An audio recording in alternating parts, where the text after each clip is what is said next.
Hay cosas en la vida para las que nadie nos preparó. Y no porque sean raras, sino porque incomodan tanto que la gente preferimos cambiar de tema, bajar la voz, mirar para otro lado, hacer que no lo vemos. Y una de esas cosas es cuando el cuerpo cambia para siempre. No cuando te enfermas un rato, sino cuando algo ocurre, por ejemplo, una operación, una enfermedad, un accidente, un diagnóstico, y el cuerpo ya no vuelve a ser el mismo. Ya no hay modo de que vuelva a ser el mismo.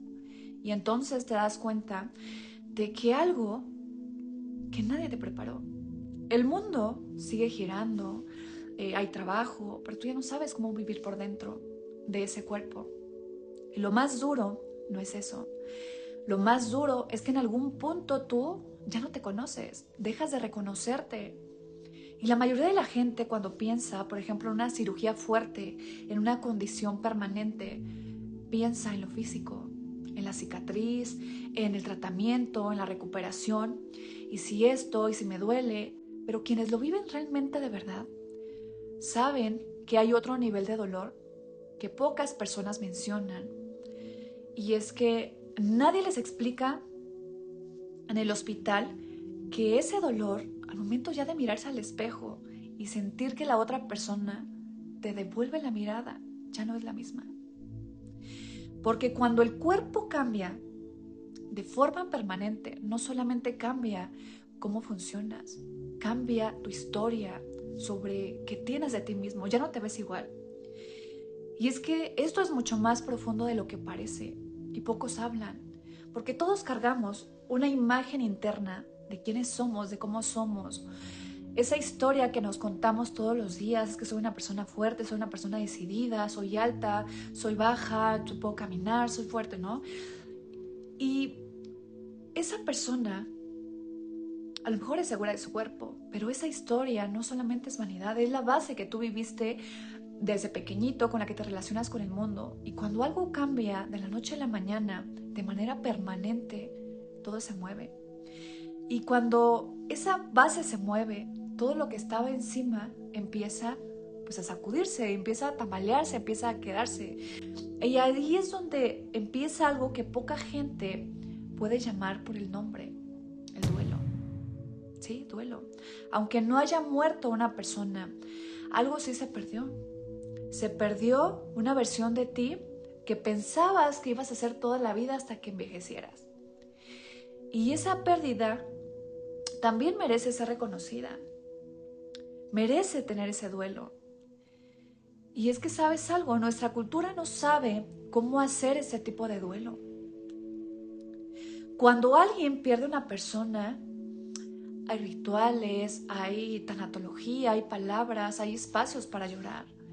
Pero cuando alguien pierde una parte de sí mismo, una función, una capacidad, una forma de vivir, de verse, totalmente, la forma en la que ves el mundo suele ser muy diferente.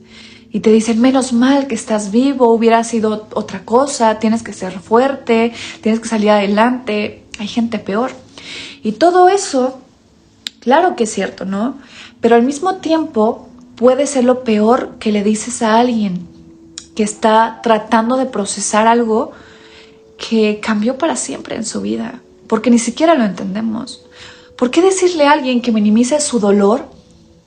No lo va a hacer que ese dolor desaparezca, solo hace que aprenda a esconderlo, o al menos delante de ti. Y ese dolor que se esconde simplemente se instala, se queda en pequeñas formas que al principio ni se notan. Empiezas, por ejemplo, a evitar situaciones donde antes te sentías cómoda, ya no te gusta ir con personas, a lugares. Empiezas a cubrirte más, a explicarte menos, simplemente alejarte. Alejarte de lugares donde antes te podías sentir a gusto, porque ya no soportas la manera en la que te ven. A veces dejas de salir, a veces te vuelves más reservado, más serio, más cerrado. Y no de golpe, sino poco a poco empieza a parecer que estás enojado con la vida, con todos. Y es que, ¿sabes algo? Esto no es una debilidad, es una reacción humana completamente comprensible Porque cuando sentimos algo que en nosotros ha cambiado, que una parte de nosotros empieza a intentar protegerse escondiéndose para que nadie te rechace. Y el problema es cuando esa protección se vuelve permanente. Cuando lo que ha empezado como una forma ya de cuidarte se convierte en una forma de ya no salir, de una prisión, y empiezas a desaparecer de tu propia vida sin que nadie te lo haya pedido, tú solo, tú sola. Y aquí quiero decirte algo que puede incomodar, y lo digo con todo respeto, no para juzgar. Muchas veces el mayor obstáculo después de ese cambio físico no lo pone el cuerpo. ¿Sabes qué lo pone? La historia. La historia que nos contamos sobre ese cuerpo, sobre si alguien empieza a creer que ahora vales menos, que ahora eres una carga, que ahora nadie te va a querer igual, que simplemente tu vida ya no puede ser a como lo imaginabas. Esas ideas no se quedan en la cabeza. Ya cambian tu vida, tu comportamiento, lo que haces. La persona se empieza a retraer un poco más. Ya se siente sin confianza, se siente presionado y el tiempo se vuelve pequeño. No porque el cuerpo no le permita más, sino porque ya la mente deja de intentarlo. Y esto le pasa a mucha gente y casi nadie lo puede nombrar así.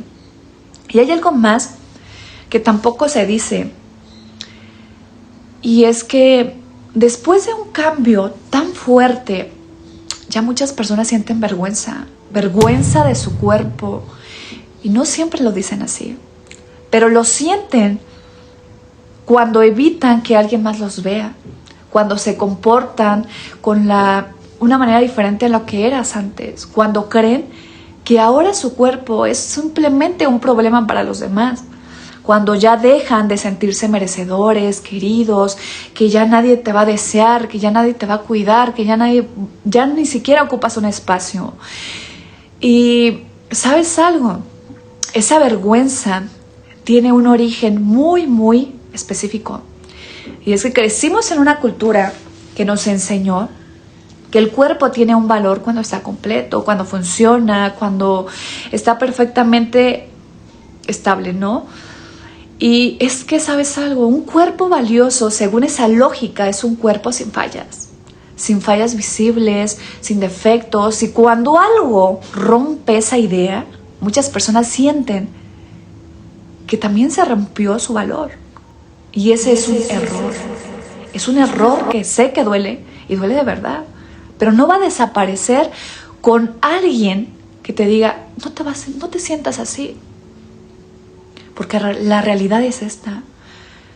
La vida real está llena de cuerpos marcados por la historia, cuerpos con cicatrices, con prótesis, con enfermedades crónicas, con cambios que nadie planeó, que nadie decidió nacer así, cuerpos que ya no funcionan como antes. Y esos cuerpos siguen siendo capaces de amar, de construir, de hacer su trabajo, de reír, de acompañar, de seguir aprendiendo de cosas nuevas. Pero el problema, ¿sabes? Es que el cuerpo cambió. Y esa capacidad de vivir con esa profundidad, ya no. A menos que tú decidas que sí. Y ahora quiero hablarte de algo que no es fácil escuchar, pero es necesario decir. Reconstruir la relación con tu cuerpo de un cambio totalmente permanente no es un proceso. No es, hoy lo acepto, mañana ya estoy bien. Bueno, primero empiezas a llegar esa resistencia, la negación, la rabia, el coraje. Esto no puede estar en mi vida, ¿por qué me pasó a mí? Y luego de eso llega la tristeza. La tristeza que a veces no tiene ni forma clara, que a veces estás en la tarde tranquilo y de repente te pones a llorar sin razón. Y es que hay momentos que también te va a llegar la confusión, el no saber ya quién eres. Que cómo tú te vas a posicionar frente a los demás. Todo eso forma parte del proceso. Y no significa que estés mal.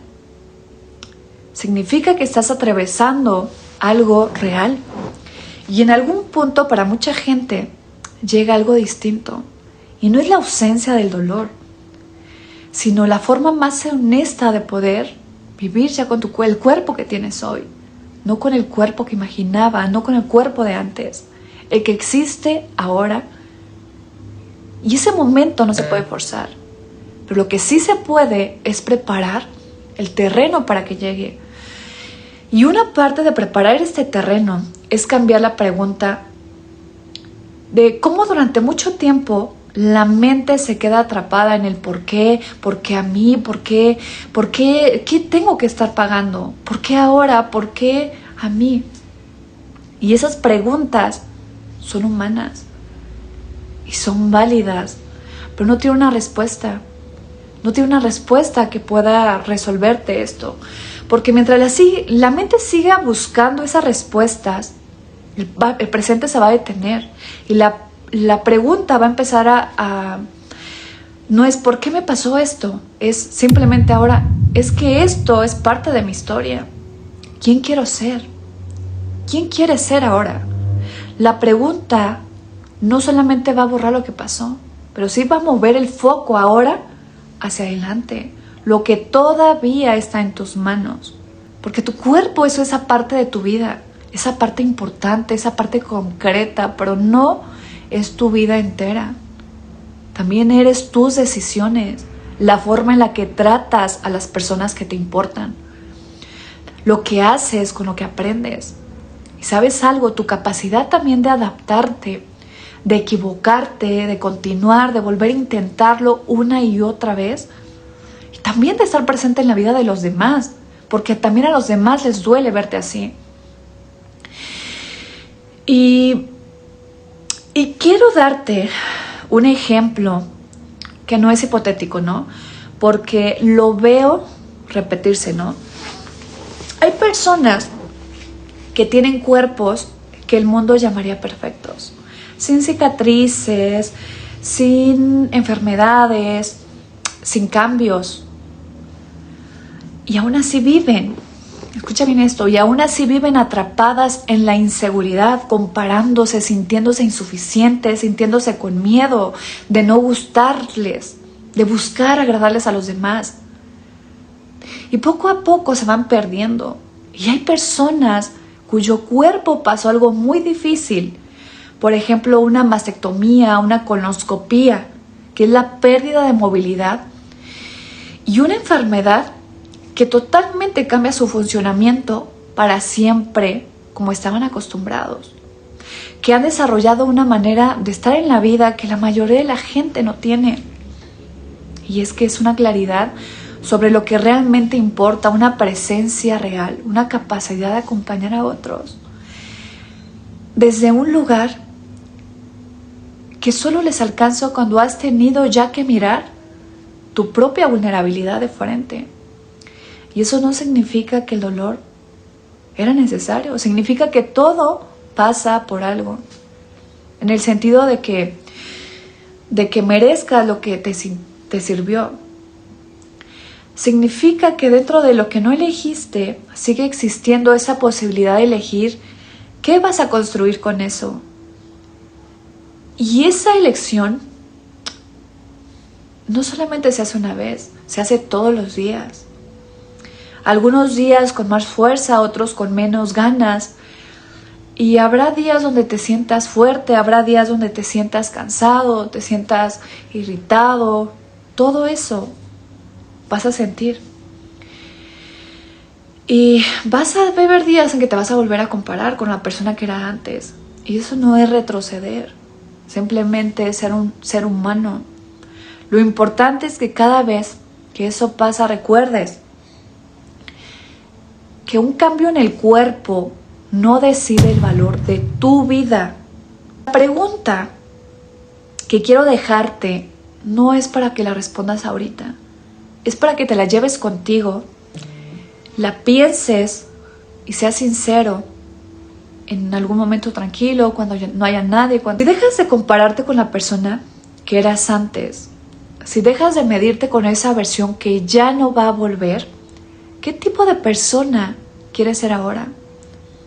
No quién querías ser, no quién esperabas que fueras, sino quién quieres ser tú con la historia que ya tienes, con el cuerpo que ya tienes, con lo que has atravesado. Porque la historia no termina el día en que tu cuerpo cambió. La historia se sigue escribiendo todos los días, hoy, mañana. Cada vez que eliges seguir participando, seguir viviendo, y eso todavía es tuyo. Grábate bien eso todavía es tuyo. ¿Qué tipo de persona quieres ser ahora con la historia que viviste? Con la historia que tienes, con el cuerpo que tienes. Porque te voy a decir algo, las personas no nos fijamos en las personas simplemente por su físico, sino porque cómo piensan, cómo hablan, qué mensaje dejan. Porque a veces también esta historia provoca que muchas personas se alejen de tu vida. ¿Por qué? Porque a veces estás irritado, estás cansado, estás triste, estás deprimido, pero está pasando tu vida. Está pasando tu vida. Y quiero decirte, ¿realmente estás dispuesto a hacer un cambio? Empieza hoy.